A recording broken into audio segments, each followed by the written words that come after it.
to the Adobe Motion Spotlight with Amber Torrealba. My name is Alex Hogue, and I am a adventure filmmaker and creative studio owner based in Bend, Oregon. And today we have the pleasure of having Amber in the spotlight. Amber, how you doing? Doing great. Thanks for having me. Super excited to have you here. We do have a lot of people watching already, and I do kind of want to give just a general concept, little bio, if I can, about Amber. So, Amber is a professional skimboarder, and she holds the VIX World Championship title for 2016, 2018, 2019, and 2023. She's a wildly creative filmmaker and influential content creator with collectively nearly 2 million online followers. So she knows a thing or two about that. If you haven't seen her online, she's also been on billboards in San Diego, or you might have recognized her from the American Airlines magazine on your last flight. So she's been all over and she's worked with a lot of really cool brands like Red Bull, GoPro, Sea-Doo, Body Glove, Panasonic, blenders, and of course, she works quite a bit with Adobe. So I was fortunate enough to actually hang out and meet Amber about a year and a half ago at a Skydio Athlete Creator Summit. And when I was there, I learned that not only does she have a huge list of accolades that would take this entire 1 hour show, but she's also super fun, kind, and a super dedicated creative filmmaker that quite literally, dare I say, is making waves. Terrible puns. Let's go ahead and move past that. I do want to say hi to everyone in the chat. What's up, Robert? Hey, Keys, Jack, Josie, Katie. Hey, everyone. Thank you so much. Throw your questions for Amber into the chat. And be sure to subscribe on Adobe Live at YouTube and follow at Adobe Live on Instagram. All right. Well, enough of that. Amber, how are you doing today? I'm doing good. It's really good to be here. I always love connecting with the Adobe community. So thanks for having me again. Did I get everything right on your bio? Did I mess anything up? You killed it. The background research was good. Awesome. So today, I think there's kind of a couple general areas we want to talk about in the flow of things. We'll talk about some of your kind of smaller beginnings, the roots of your career, and then how the programs that you use with Adobe and otherwise kind of funneled into building up your career. And then you got some cool new concept stuff you want to show us at the end, as well as we want to talk about your short film, No One, as well as your brand and some merchandising stuff that's in the works. So lots to cover today. And like I said, anyone in the chat, if you do have questions, be sure to throw those in. Amber, I think the best way to get people familiar with your creative side, because we all know you're a pretty awesome skimboarder, let's go ahead and show maybe the first minute intro of your film. How's that Yeah, sound? definitely. Get you a little taste of how it starts off, kind of like a little dream into the start of the storyline.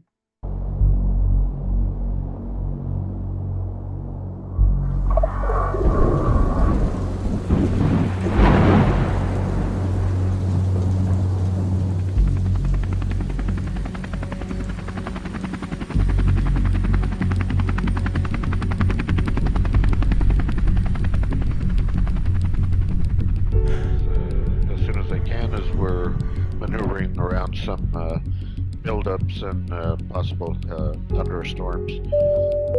So, flight attendants, as soon as you can, please take seats. A dream can come in many forms. At times, you can feel like you're the only one going through the battle. The highs can mask the lows that bury you. When you realize some things are just a part of you, you learn to embrace it.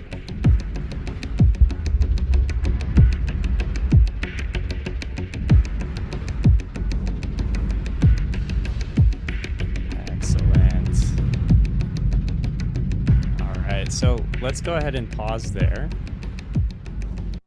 All right. Man, that's chilling if you're watching it for the first time. I really enjoyed checking out that film last week for the first time. It was actually the first time I saw it. And one thing I've noticed about you is you're really good at doing just really unique, fun transitions. And I'm sure you're doing that kind of with a mixture of Premiere and After Effects and maybe even some Photoshop. I do that. This is kind of the narrative side of things. Let us know in the chat. What do you think of Amber's film? And also go check it out if you haven't seen it. And then I also kind of want to show the more fun, quick paced side of things. I don't know what you'd call it, but kind of over on like maybe the Instagram creative reel side. Sure thing. Yeah, let's check out some of the latest reels that I've posted. This is actually just the latest one here. And I have a lot of fun with masking and playing with beats and the music and the looping as well.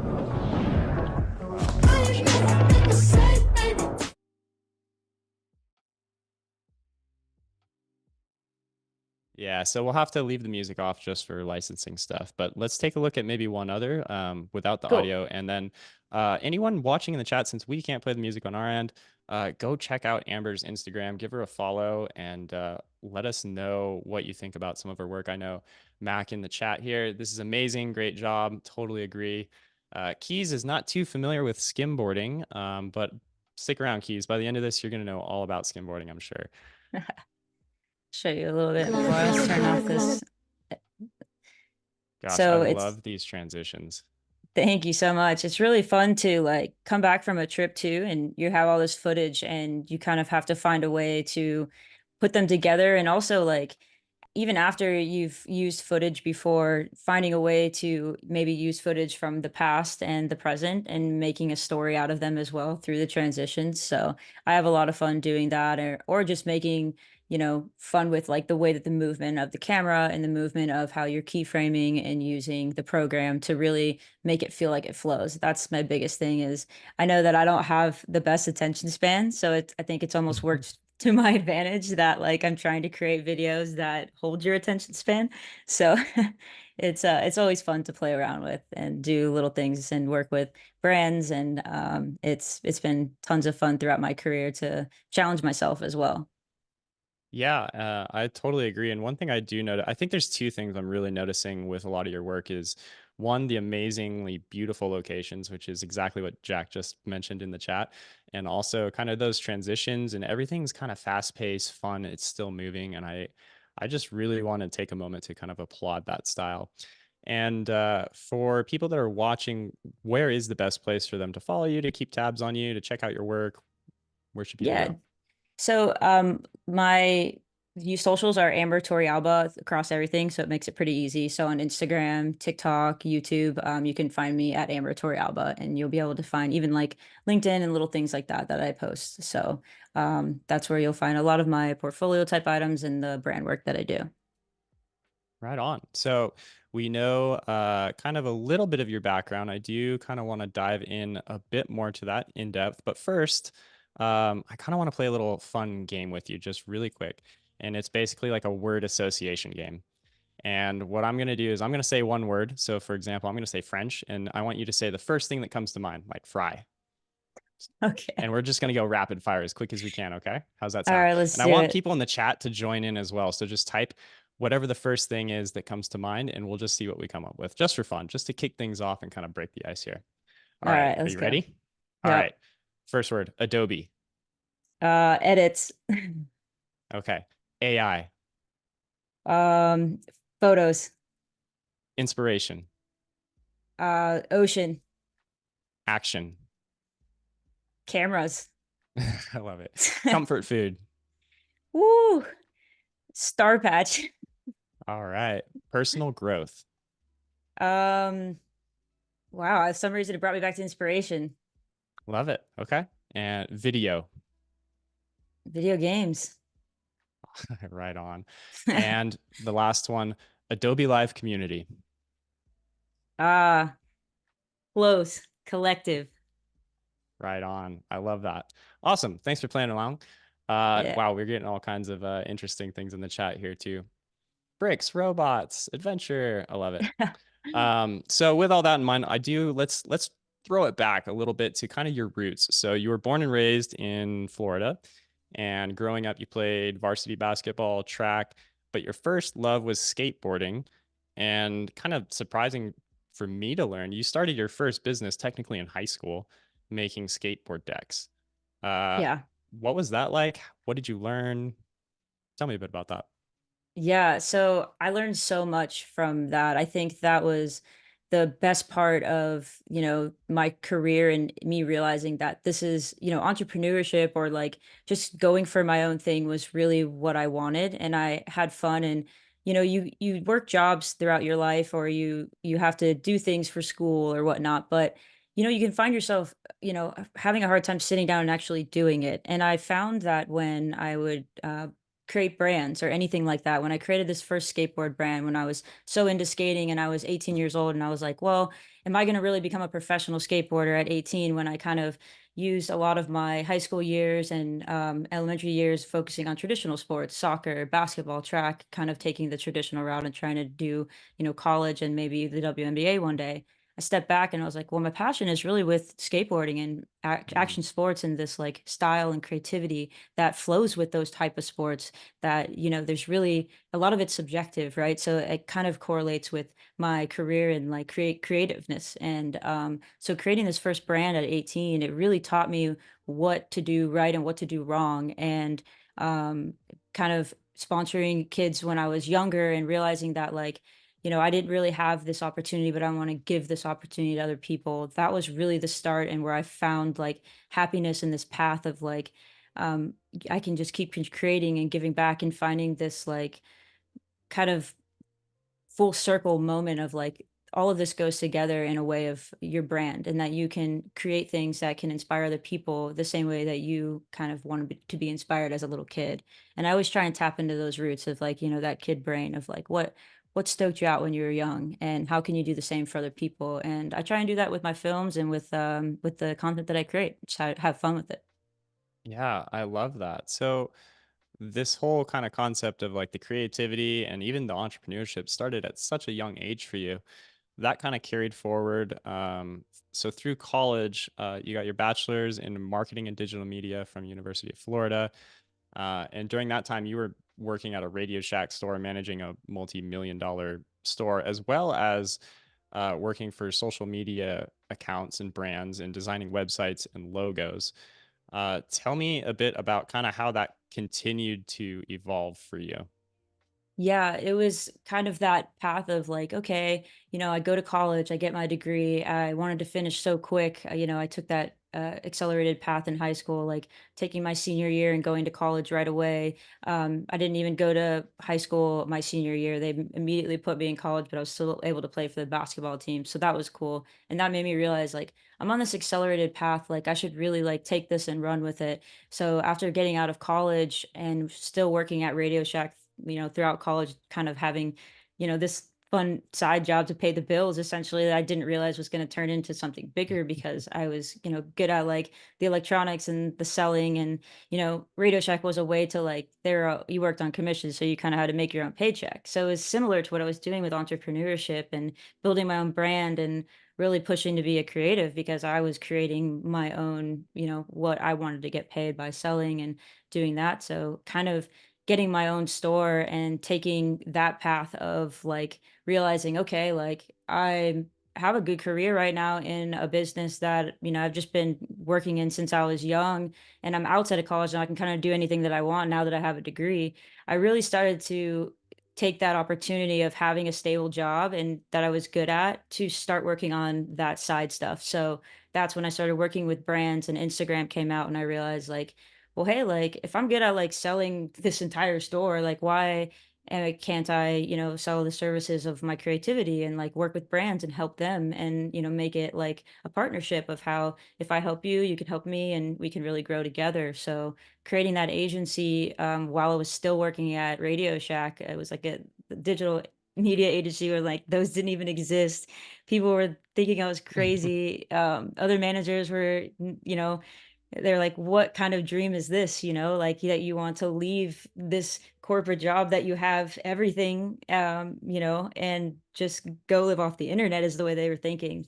And I kind of had to just put all those, side, conversations to the side and be like, I'm going to do this. I'm going to go all in. And I left my job almost 10 years ago today. And I'm so happy that I did, because I've been creating and doing what I love.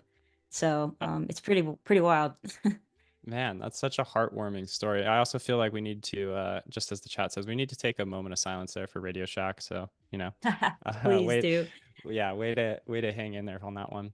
Yeah. So it seems like everything kind of blended together, which for me is actually pretty similar with my business, and kind of I just follow the passions I love and try to interweave that throughout my life. But so back in 2014 in Florida, you began competing professionally in skimboarding, which I would imagine kind of um, a lot of your content kind of went that direction. And then a year later, when you were 25, you made one of the hardest decisions of your life. So I read. Um, and you decided to pack up and move across the country and move to Laguna Beach. Tell me about kind of that whole process of your life. That was when I say it was one of the hardest times of my life, man, it was like you are making this decision that no one understands. Everybody's silently doubting you, whether you can feel the energy, whether they want to tell you like whatever. It's just kind of one of those things where you have to put all of that aside. And when I left my job and I was working, I was lucky enough to work with some employees that I was still working with there that I kind of brought over to work with my team on my agency side. And it was really cool to have employees that like kind of were supporting what I was doing. And they kind of, I would be working with people that also had a creative brain. So we kind of went full in on that. And the day I decided to move to California was almost like I had to force myself into it by signing a lease because you run this idea back and forth in your head so often, but you never really make a move on it. And that's the number one thing that I've learned in my career is like you have to take action because you'll sit there with these ideas and you'll go back and forth, back and forth. But the number one thing that got me here is taking action on it, even when I was scared. And it was my biggest fear because growing up in a small town, like yeah, I went to Orlando, was able to go to college, but like it still was nothing like the West Coast and like the industry out here and everything that I've experienced. So being able to finally just sign that lease and say, no, I'm going to go do it. And, having to leave even like personal stuff, like having to leave a relationship and all of your family back home, 3,000 Mm, miles away. I think that was the hardest thing because I was moving with my animals and I had nobody that I really knew closely in California. It was more of just like coming here and just opening up an empty apartment that I had signed a lease on, realizing that everything that I owned was fit into a little Scion XD car that barely fit anything. And I got there and I was like, wow, like I don't have anything. And I just left everything I know and sacrificed my whole life basically to be here alone and pursue this dream. There's no turning back yeah, now, had to take a I deep mean, breath. yeah, and I'm sure you wouldn't trade anything for it, right? It was, I mean, Right. it's a hard experience, but like look where it's gotten you. And I feel like so many other entrepreneurs and people that kind of take that plunge. If anyone here is looking to start their own business, to dive into that, or is maybe contemplating kind of, hey, like I really want to do this, but it's scary, it's terrifying actually. What's your advice there? Would you just say just go for it, or what's a strategic way to approach that? I think it's a delicate balance of trusting your gut and having a plan. And you don't always have to have a backup plan, but if you're trusting your gut and you're following what you feel like is pulling you naturally, your intuition, and you do have a plan and you have a reasonable approach within the means of your lifestyle and your situation, I think it's more importantly to learn from anything that happens throughout that situation, whether it be good or bad, because there was not all good that came from, then till now. There was so much failure and things that I learned and trials and tribulations, but I wouldn't, like you said, change that because I learned so much throughout this experience that I'm so happy that I did sign that lease and drive 3,000 miles that day. And also just talking to you here, you're so humble about it, which is always, just draws admiration and appreciation out of that. So for those of you just joining in the chat, we are hanging out with Amber. She is a multi title winner world. I can't talk today. What right now? I think it So sounds great. yeah, I'm doing great. We're cruising right along here. Amber is a badass skimboarder. She's won a bunch of world championship titles. She's also a really, really talented filmmaker, and she has her own brand doing that as well. So, for those of you in the chat, I'm asking questions here, but I'm sure Amber would love to answer your questions as well. So be sure to throw any of those in and we'll try to get to those. And right now, we're kind of just talking the general background. We're going to dive into some of the newer things and upcoming things. But real quick, kind of diving back into it. So after you move there, a year later, you win your first VIX World Championship. What did that mean for you? And then as you moved forward and continue winning championships, what doors opened up and what was that like on the creative side as well? What was your content looking like? How were things changing?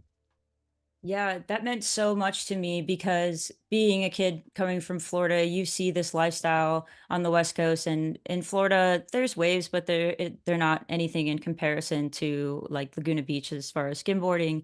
And this beach was it's such a prestigious beach, and especially back then to win this particular contest was like the one to win. And I would go there every year and see the names on the plaques and all this stuff. And the fact that it was like surreal that like I had moved all the way over here, had no intention actually to win this event. Really, in my mind, I just wanted to be the best skimboarder that I could be and progress my creative career and inspire people that have never done that before, because I didn't really have anybody on the internet that was kind of doing what I was doing. I didn't have any other girls that were living off of their sport in skimboarding.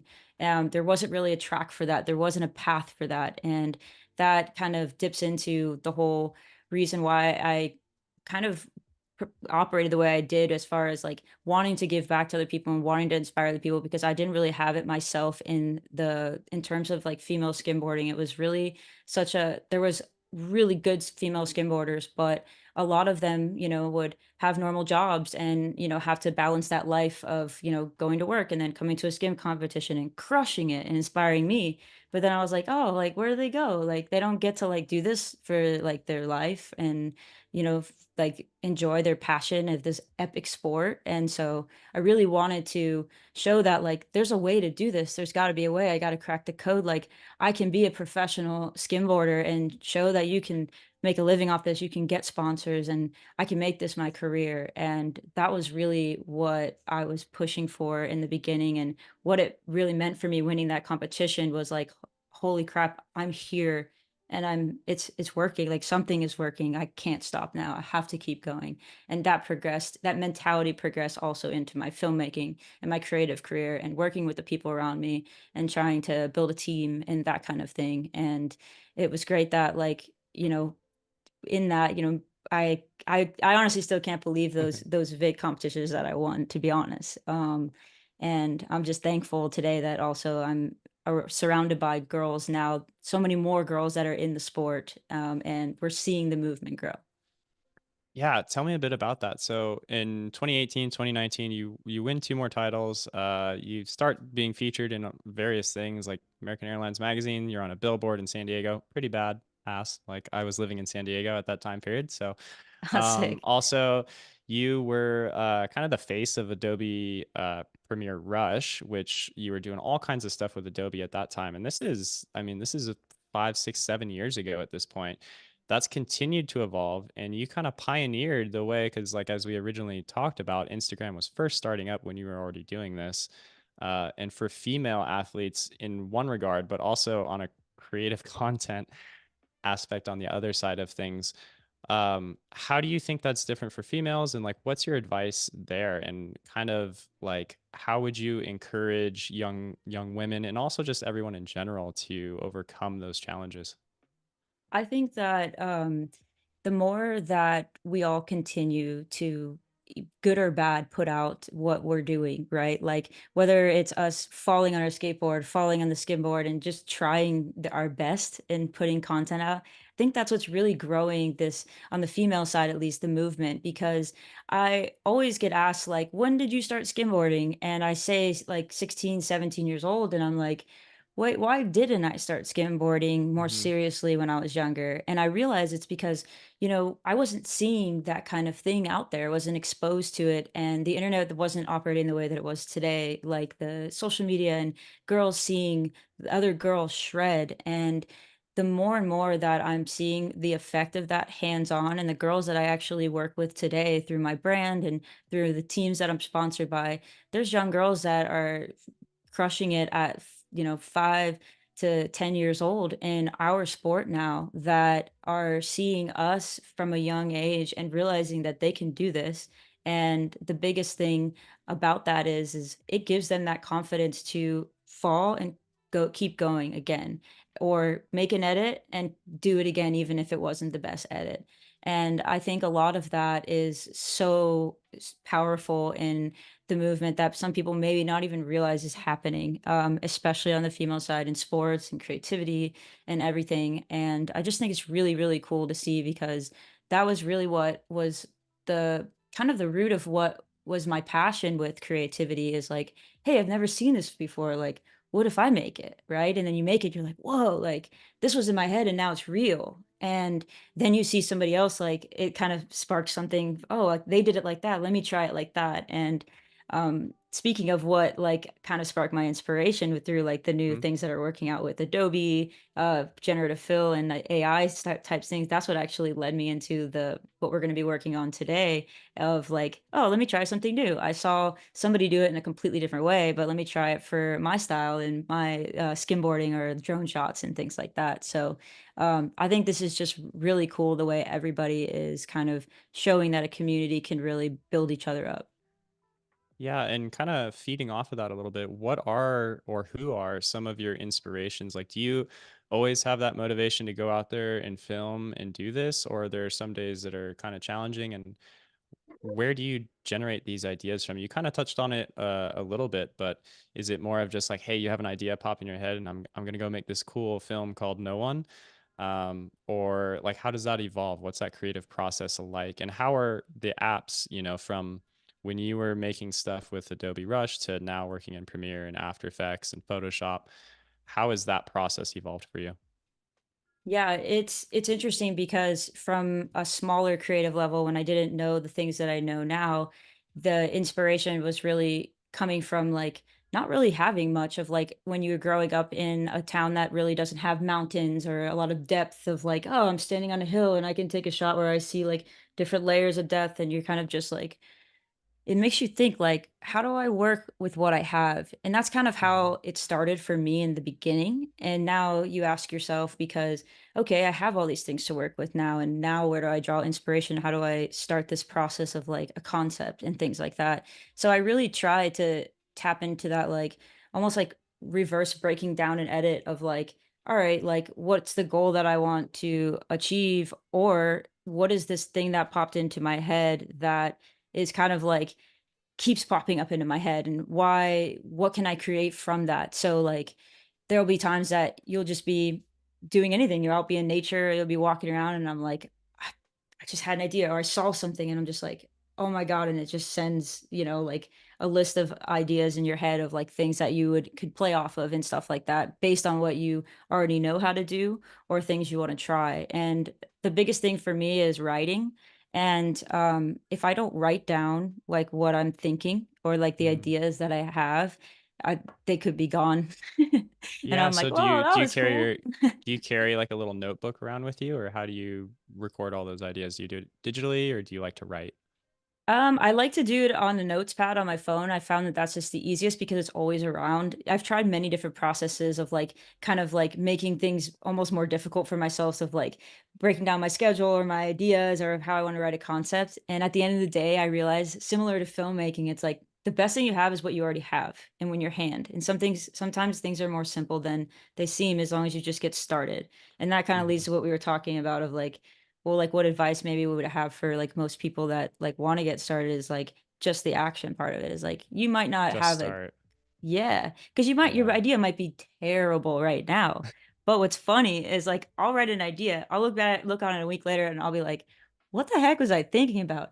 Oh, but this gives me another idea, and let me polish this up. Now this actually makes sense. Maybe I was just kind of like frolicking the land, just had this crazy concept and wrote it before, thought it was good in the moment. But if I never would have wrote it down, it's a lot harder to keep track of like, oh, like let me go back on this and create a story out of it. And that's kind of how No One, my film actually really came about, is like having these clips of documenting this like story that was happening, me kind of writing the story, also us like me and the girl that I made the film with, Chabe White from Mexico.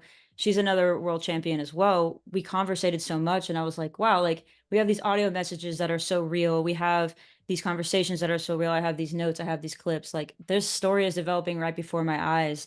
This is more than just, a YouTube edit per se. Like this is a movie.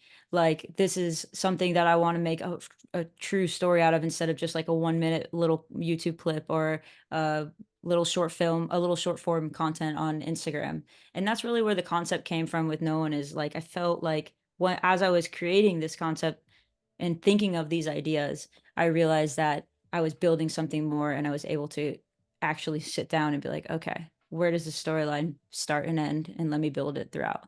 And you're always changing things throughout like your creative process as well, right? Like you could be think you're done with the edit and you export it 10 times because you still have to fix something. So that's kind of how it goes. Yeah. Do you ever feel like I'm sure you get to the point sometimes where you feel like you could just work on maybe No One, like you're like, oh, but this could be better. Like at what point do you have to be like, oh, this is it and I need to move on to the next one and continue evolving? Because I'm sure, you're probably a lot like me where you look back on maybe some of your first films and videos you ever did and it's like cringeworthy. You're like, oh gosh, like man, I've Yeah. come a long ways and I'm sure we can all relate to that. Um, do you feel like you've grown kind of both in the narrative storytelling, obviously with No One, but also in terms of your creative transitions and kind of the more fun stuff on Instagram? Yeah, definitely. It's fun to look back and realize like, oh, I didn't realize that I could do that back then, or I didn't realize like how this felt. And a lot of I've noticed with video making and just filmmaking in general is when the viewers watching it, it's almost like they don't see all those minor things that you're doing in the editing bay. They Hmm. just feel what you've done. And that's really where I've tried to shift like a lot from the beginning of how I started editing to now. Before I started editing, I was like, oh, there's a beat here, there's a beat there. Now it's like, okay, let me watch this with and without music, even because half the people don't really have Yeah. their audio on. And let me just feel this out, because ultimately at the end of the day, when I feel like I'm creating a piece for anything, it's all about how the viewer felt at when they left watching your piece, even if it was 5 seconds. I was like, what did you feel when you watched it? Did it make you feel fun? Did it make you feel excited, like you wanted to watch it again? Did it make you feel what I was wanted to portray, of like, okay, you're feeling like my emotions throughout, like with No One? Like it still gives me the chills when I rewatch that film. And I think that's what's most important, is like that was what I'm trying to really give the audience, is like that feeling. Yeah, and I love the fact that you mentioned, watch it without the audio and see how it feels because that is so important to just the filmmaking and creative process to because in reality a lot of people watch this stuff without the audio and it's important to kind of you'll get a different sense of just like you said the feels that it gives. We Definitely. do have about 22 minutes or so left. I have a question from Keys in the chat who is asking, well, first he says he recently saw Tony Hawk photographed walking with a cane. So his question is, do you fear injuries or a time where you may not be able to practice the sport you are passionate about? And do you have plans for that future? Yeah, that's something that I think weighs on every athlete's mind, even even in your 20s and young 20s, because it's funny how you always think like each birthday or whatever, everybody, they're like, "Oh, I'm getting older." And for an athlete, it's almost like 10 times you're like, "Oh, like is my clock ticking? Like am I going to be able to do this any longer?" And the funny thing is that I've realized over my career is like it's not like I feel like I'm coming to, like, an end, or I'm ever gonna come to an end of what I do and that I fear that. I just feel like I have to adjust to change, and that's what I've Hmm. noticed over the course of my career is, like, I may not be wanting to, or, winning, world titles going into the next 10 years of my life, but what I am doing and what I really find a lot of passion in is seeing the girls that I am able to help and sponsor and work with through my brands, and seeing them win, and seeing what we are doing as a movement and what that's doing for the industry and making an impact on our sport and the young girls, and seeing their stoke. It it keeps me going. Like at any point that I'm like, oh, I lost a competition here, or I'm not feeling, as hyped on skimming there. Maybe I'm not feeling at my prime 1 week or 1 year. I think back and I'm like, seeing these other girls and being involved in the community, it reamps you up. Like some days I go back out and I feel like it's my first time trying to win anything again. And other times I'm like, wow, I gotta like talk myself like, okay, like, no, we're fine. Like, as long as you keep your body moving, you're not going to lose it. And that's the number one thing I've learned with like being an athlete and also working on your craft in any sort of editing or anything like that is the more you keep at it, you're not going to lose it. It's just going to become a part of your lifestyle and how it adjusts with your situation, how you move. I feel just as good, really, like now that I did like when I started because I have more knowledge even with the same like with the way that the ocean works and with my body as well because as more time goes on you learn your body even better. So there's obviously that fear for every athlete, I'm sure, but it's cool to feel that you're just adjusting to the change and how everything flows. And the greatest thing about being a skimboarder is I can skim and kind of be involved in the sport and the industry, forever in a sense that like you don't always have to show up at for a team that you're competing at that game at that time. For us, we're really out there going out showcasing our style and really trying to inspire people with the expression of how we like to be on a board. And doing that around the world is what makes me happy. And I'm looking forward to continuing to do that as long as I can, to be honest. Oh my gosh, man, that was so good. Could we just like, man, great answer. We were seeing a ton of love over on YouTube for just that whole response. Thank you, Keys, for the question.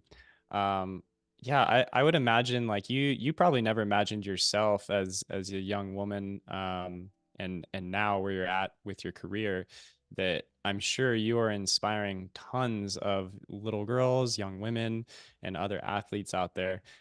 That's got to be such a good feeling just in motivation to keep you going, knowing that, hey, I'm making a difference. I'm sure there's plenty of people out there in the world that you may not ever meet or have any idea the way you're influencing them in such a positive way and to be a better version and more creative.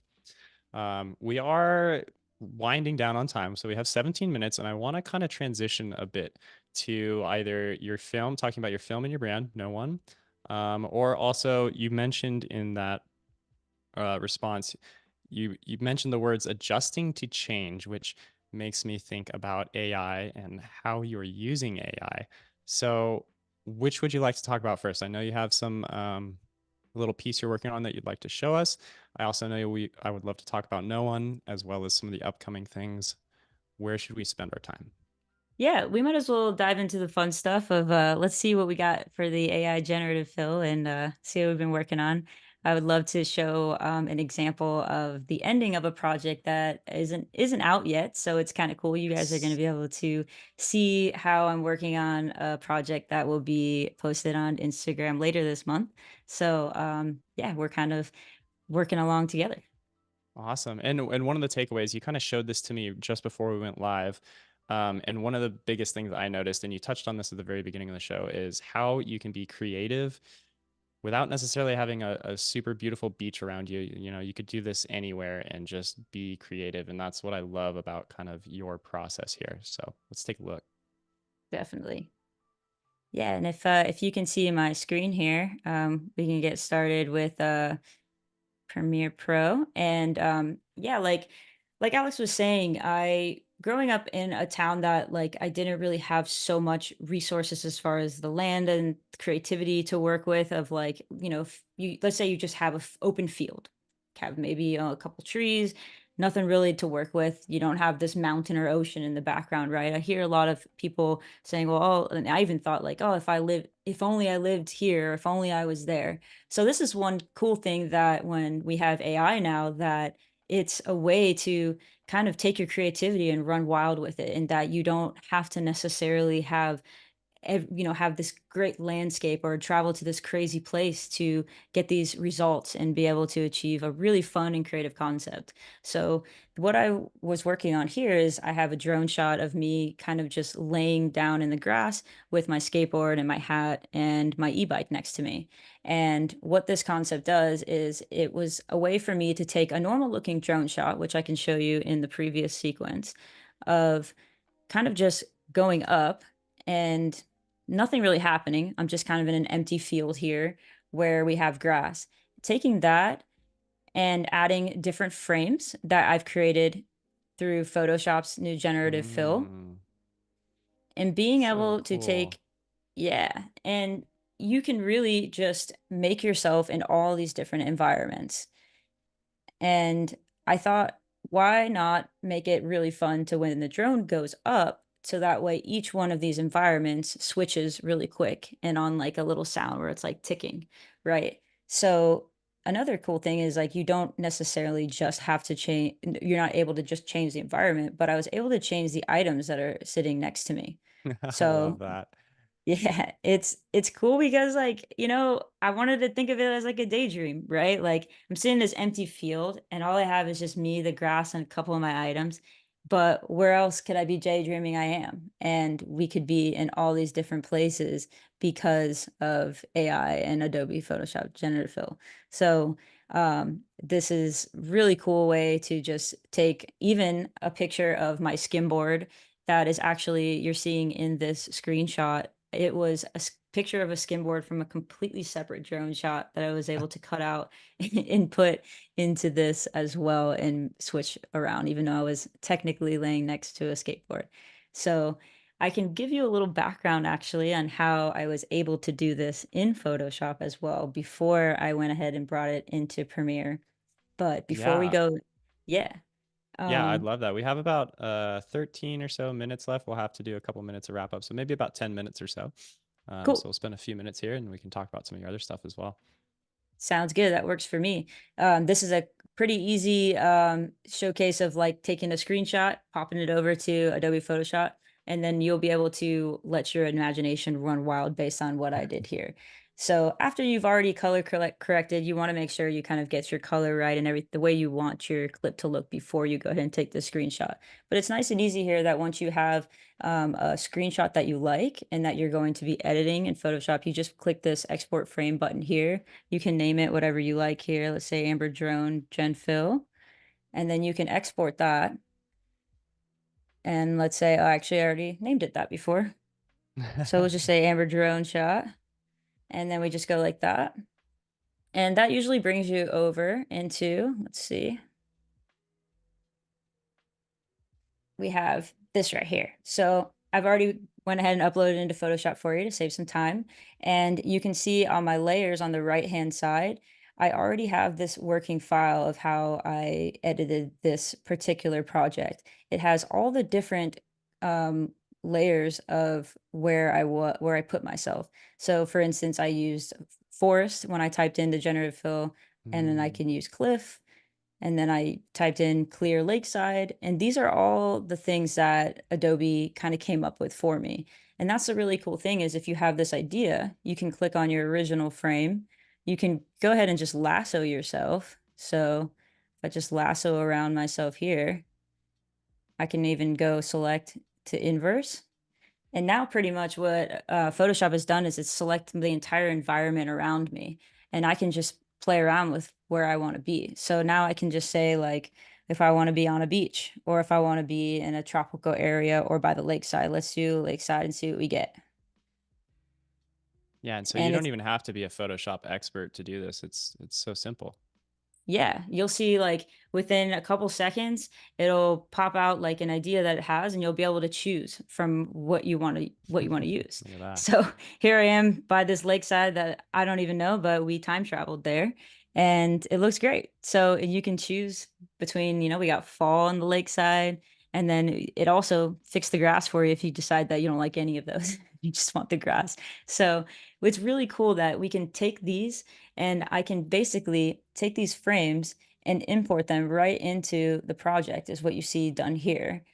And each frame, what I've done is when I've imported them, you're able to, once you've put them on your timeline, you're able to go into, if you right click and you go to speed and duration, you can change here like how much you want the speed and how much you want the duration. Right now, I have multiple different durations for each clip. So that's why you're not seeing the duration listed here, but you can Mhm. type it in manually and you can have each particular screenshot be like only 2 seconds, only 1 second. And that's how you're going to get the result that you'll see on my final sequence here, which is nested right in here. What I've done for you to save some time is I've already nested all of these clips together. So on this other sequence here, you can select them all and then you can nest them together, which is really cool. So if you click nest here, you'll be able to get this result that you're seeing on this previous sequence. And it turns green. It's like this big box. And within that is the result that you've seen. You can even add fun titles like this and play around with it. I actually added like a daydream title here, and then I took it away because I decided that I didn't want it anymore. So that's the That's fun the process. editing world, right? Where you go Yep. back and forth. You're like, ah, do I like it? You come back a day later, you're like, ah, no, don't need it. Yeah, and that's what you were talking about, like the process of the programs and how they've evolved, like coming from Rush and then going into like Premiere Pro and having all these different layers to work with and different things like that. As you kind of grow as an editor, it is fun to like have the different tracks and realize, okay, let me just play around with this a lot, and then I can always dial it back a little bit if I need to. So this is an I, idea of I love what we're that. working with. Yeah.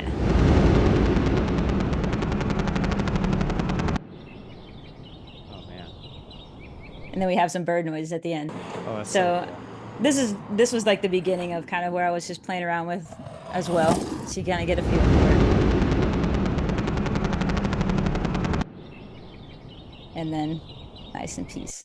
So I kind of a also cool always way. love when people pay special attention to sound design, and you definitely know to do that because it adds so much to it. It I'm definitely curious, does. let us know what you think of this. And Amber, thanks so much for kind of sharing the little sneak peek with us. And it also ties in well to kind of what we were talking about of how you kind of adjust to change. You know, some people are kind of scared of the AI world that's coming up, and you're really showcasing, you know, hey, this isn't anything to be afraid of. It's just new tools, and like how do we adjust? How do we make it a part of our creativity? And I love Yeah. that. So we have maybe let's spend maybe another like 5 minutes or so. I kind of want to talk about what you have coming up. You got your brand, we got no one, and then you have merchandise stuff happening. What's going on currently for you? Yeah, so right now we're working on a lot of fun projects while I'm also touring as well. Still competing on the world tour for skimboarding, so that's always fun. And it Yes. allows me it's crazy to think that I'm still competing today, but I love it because it puts you right back into the community of like all the new girls that are coming up and like right into like, talking about like all these projects because you're catching up with people and like, oh yeah, what are you up to? Like, what do you have going on? And sharing like what all the filmmaking side of it with our skim community is always so great because I've seen from over the last 10 years the skim community not pay too much attention to like media and the purpose of it and the social media side, and now everybody's so dialed in with it and they're wanting to learn more, and it's really cool to see like they're always asking about about the programs and about Rush, about Premiere Pro, so that's awesome. Yeah, I love that. So what's going on? You're still competing and everything. Tell me a bit about No One or about some of your merchandising stuff and kind of that world. What's next? Yeah, definitely. So right now we're working on the next series of like the film essentially. So No One, the film, when it came out, it was kind of almost like a teaser in the mix of like you see if you've seen any old like surf Hmm. videos or skate videos growing up and things like that. A lot of it is, you know, cuts to the music, a lot of just action, action, action to the music. And I wanted to make No One a mixture of that musical action sports style of like filmmaking with the storyline.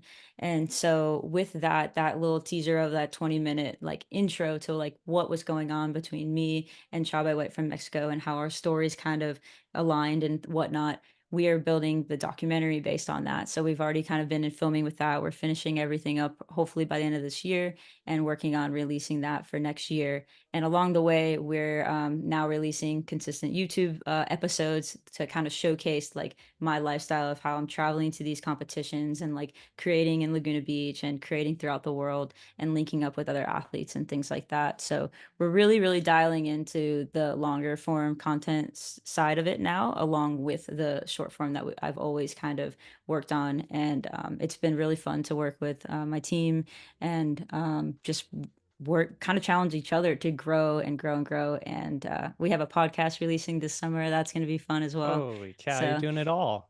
it is something. That's why it's funny when you ask. I'm like, well, I don't know Yeah. where to start, but let me just go a little bit here and there. That's so exciting. We do have some people still asking what skimboarding is because maybe they don't have the ocean. They're kind of unfamiliar with it. Could you talk about Yeah. that? And then I'm also curious just how much time went into that first iteration of No One, and kind of tell me a little bit about like, was that all planned out or did you kind of piece things together as you went? And just Yeah. briefly, because we are running shorter on time. So let me know what how that unfolded. Yeah, no worries. So skimboarding, it's pretty common that I get that question a lot throughout the world, especially traveling. Skimboarding is like surfing without a fin. The only difference between like surfing a wave and skimboarding a wave is surfing, you're already out at the wave, you've already paddled out there, and you're approaching the wave from the backside of the wave, and you're dropping into the wave and riding it. With skimboarding, you're approaching the wave from like head on, and you're running from the shore. You start on the sand, you run head on, drop your board, slide it and slide out towards the wave. You almost like U-turn or however you prefer to, depending on how the wave forms, you surf it in that way. So you're riding the wave in the same way as a surfboard, but without any fins because you're starting from the beach. It is a crazy feeling and mixture between almost like snowboarding and skating and surfing because you have no fins, you're working with your rails and you're sliding. Insane sensation. Definitely recommend anyone that hasn't tried it to try it. It will give you a crazy feeling, but be careful. Yeah, Definitely a I big learning curve. I used to play around with it. I went to San Diego State way back in the day, so I lived in San Diego for a while, and I used to do some skimboarding down there. I never got great on it. I did more of like the flat skimming. I kind of sucked at Yeah. going into the waves, but somehow I'd always like end up jamming my toe or like breaking my toe or something like that. And I was like, I need to Yeah. stop this. I'm not good at this. This isn't made for me. Yeah. Um, yeah, so it's been super fun having you here, and I am seeing some love too, as we were talking about. The sound definitely took it to the next level on some of your content here, and Cool. from one filmmaker to another, I really admire your work that you're doing here. As we kind of wrap up, just real quick in like 1 minute, I want to know if you could tell people or inspire people. You are inspiring people, but now that you have such a huge online following, we're looking at coming up on 2 million, it sounds like, on all your platforms, which is a huge accomplishment. Crazy. What is the message that you would like people to walk away with today? I think the best message I could say is to be lenient on yourself and continue to try and learn constantly. When I say that, I mean, it's okay to put things out that you're not 100% happy with. Like talking back to those points of like, where did the film come from, the idea come from, and when was it okay to finally put the stamp on it and put it out? I think that when you're thinking of things and you're in the mix of things, you may not always have it all dialed in. You may not have it down, but everything is a work in progress and everything is a process. And if you look at it that way, all the absolutes won't feel so much like you have to have that perfection. And I think not only yourself, but you and everybody can laugh at it later on down the way and look at your journey and say, hey, like if I didn't mess up or put all this stuff out, I wouldn't be where I am now. And that's kind of the way I feel about also my journey in a little bit as well. And I still have to catch myself and check myself and be like, yo, it's okay. Just put it out. Like it's good to Yes. go.